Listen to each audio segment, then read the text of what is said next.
Olá, tudo bem com vocês? Você está no canal Psicoeficiente e eu sou a Joana, tudo bem com vocês? Queria agradecer vocês pelos feedbacks, pelos comentários, pelos pedidos de vídeo, muito obrigada, tá? E você que está hoje aqui comigo, se inscreve no canal, compartilha no final do vídeo, se você gostar, se ele te ajudar de alguma forma, manda para quem você acha que precisa desse conteúdo, tá bom? Conto com você. E se inscreve no canal, tá bom? Curte aqui e se inscreve no canal. Pessoal, hoje nós vamos atender um pedido de um dos nossos inscritos.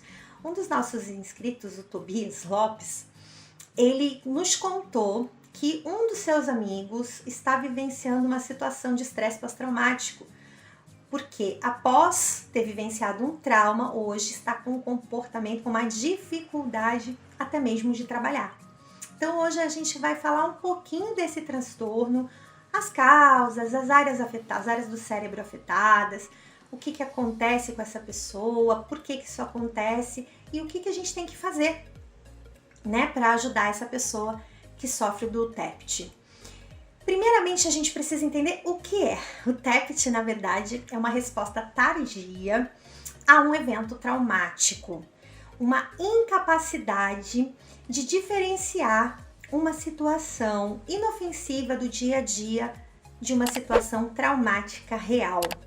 Então, essa pessoa que se tornou vítima, né, que foi vítima de um trauma, ou até mesmo essa pessoa que presenciou alguém vivendo um trauma, tanto uma quanto a outra podem apresentar o TEPT. E quando que isso acontece, Joana? Isso pode acontecer algumas semanas ou alguns meses após o evento. Mas quais são esses eventos que podem trazer um estresse pós-traumático? Eu vou dar alguns exemplos para vocês, inclusive, do nosso dia a dia, né? Situações de desastre, situações onde existem inundações, onde existe uma chacina, uma morte em massa, né, a violência do Rio de Janeiro, as mortes pelo Covid, uma série de situações, uma perda de uma pessoa muito importante na vida dessa pessoa, uma situação de guerra. Nós tivemos agora há pouco tempo a questão da Ucrânia, da guerra na Ucrânia, então pessoas ali que sofreram sofreram os atentados, um acidente muito sério, inclusive a própria tortura, né, o estupro, um processo de hospitalização difícil, muito demorado, e inclusive algumas doenças que são graves, né, também podem trazer, inclusive alguma lesão física, quando essa pessoa ela sofre uma amputação, ela sofre um acidente muito grave. Então, todos esses eventos traumáticos podem trazer essa situação onde a pessoa revivencia aquela dor que ela passou naquele momento em que estava acontecendo a situação traumática. Entenda que essa pessoa, ela passa a revivenciar de várias formas, seja através de flashbacks, seja através de sonhos, seja através de uma situação, até mesmo de uma certa agressividade. Essa pessoa, ela pode, inclusive, demonstrar um embotamento emocional, aquela pessoa sem reação, aquela pessoa que parece que está sedada, parece que não está mais sentindo nada, um afastamento do convívio social. Essa pessoa pode apresentar também, assim, uma evitação daquelas situações que são próximas, né, do trauma ou de alguma coisa que lembre essa pessoa daquilo que ela vivenciou. Dentre os sintomas, a gente pode, para fazer uma divisão, fica mais fácil a gente falar sobre os sintomas intrusivos, que são aqueles pensamentos, que são pensamentos de que vai acontecer novamente aquela mesma situação e a pessoa tem uma percepção, um cheiro, um barulho que ela ouve, ela já remete àquela situação, porque aquele pensamento recorrente traz para ela a todo momento aquela mesma situação. Pode ocorrer também um processo, né, um sintoma de evitação de alguma coisa que a pessoa já identificou que remete a ela aquele sofrimento. Pode acontecer, inclusive, mudanças de humor, pensamentos mais negativos, pensamentos de morte. E essa pessoa, ela passa a ter uma hiperexcitação autonômica, que faz com que ela não consiga controlar a reação dela, a reatividade, fazendo com que ela fique hipervigilante, acreditando que a qualquer momento vai acontecer alguma coisa. E, inclusive, por conta disso, a pessoa tem insônia. Logo, por ter insônia, ela tem as suas faculdades mentais, ela tem ali as suas funções cognitivas alteradas, o que acaba fazendo com que piore esses sintomas. Mas, Joana, o que acontece, né, nesse cérebro? Por que essa pessoa sente todas essas questões, inclusive apresenta comportamentos próximos da depressão, que podem se transformar depois num TDM, que é um transtorno de depressão maior, né?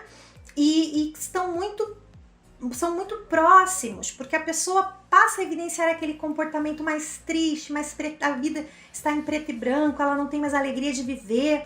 E aí a gente vê que ocorre em 3 áreas do cérebro muito importantes, como eu já falei, inclusive no vídeo da ansiedade. O hipocampo está envolvido, a amígdala também está envolvida e também o córtex cingulado anterior. Mas, Joana, o que essas partes do cérebro fazem? Eu já comentei sobre o hipocampo ser responsável pela parte da memória, a amígdala por essa resposta de luta e fuga, esses pensamentos, né, essas percepções primitivas, né, de se defender. E a parte do córtex cingulado anterior, ela é responsável também por essas funções autônomas, ou seja, pressão sanguínea, as questões cognitivas de aprendizagem, coisas que a pessoa não precisa necessariamente, ela não consegue necessariamente controlar. Então é por isso que as reações são exacerbadas.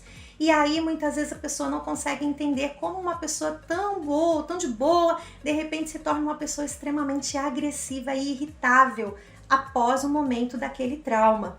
A gente precisa entender que um simples barulho pode ser um barulho, um cheiro, um lugar, podem disparar naquela pessoa a mesma situação que ela evidenciou, que ela visitou naquele momento do trauma. E a pessoa tem um sofrimento muito grande.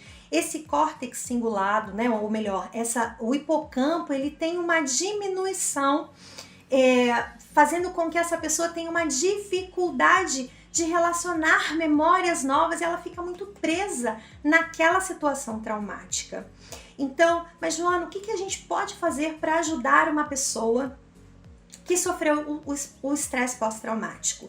Primeiro a gente tem que pensar que essa pessoa necessita ter qualidade de vida, então ela precisa de um suporte psicossocial.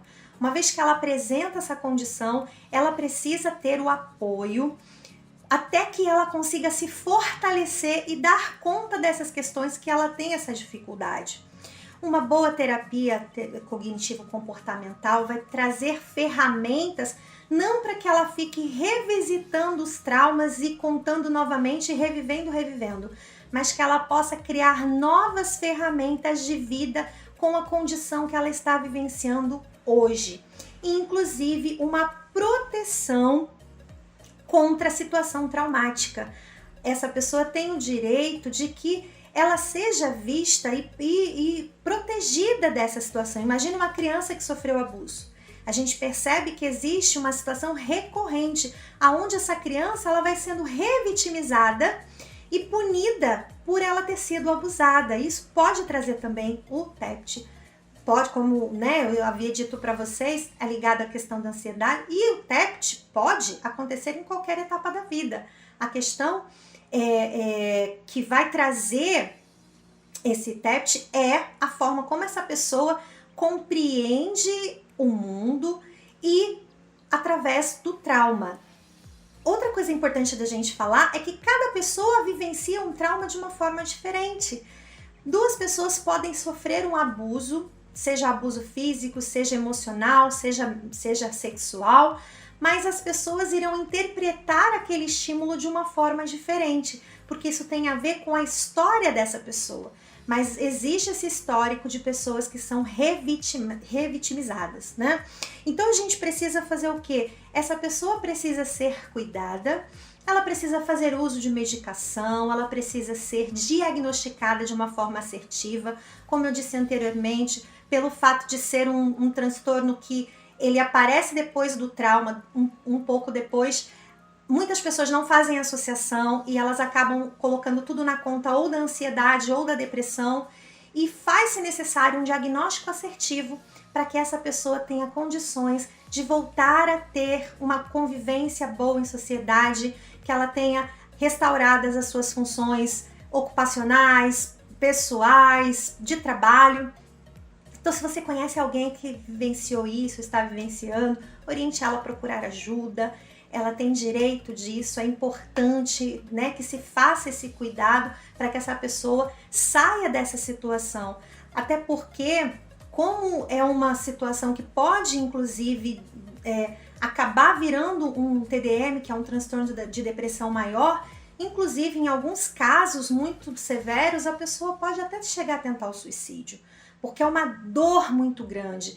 Então, se você conhece alguém, envie esse vídeo para essa pessoa precisa de ajuda e você pode ajudar alguém, ok? Então, queria agradecer vocês de terem ficado comigo até aqui, espero que esse conteúdo tenha ajudado o nosso amigo e um grande beijo para vocês.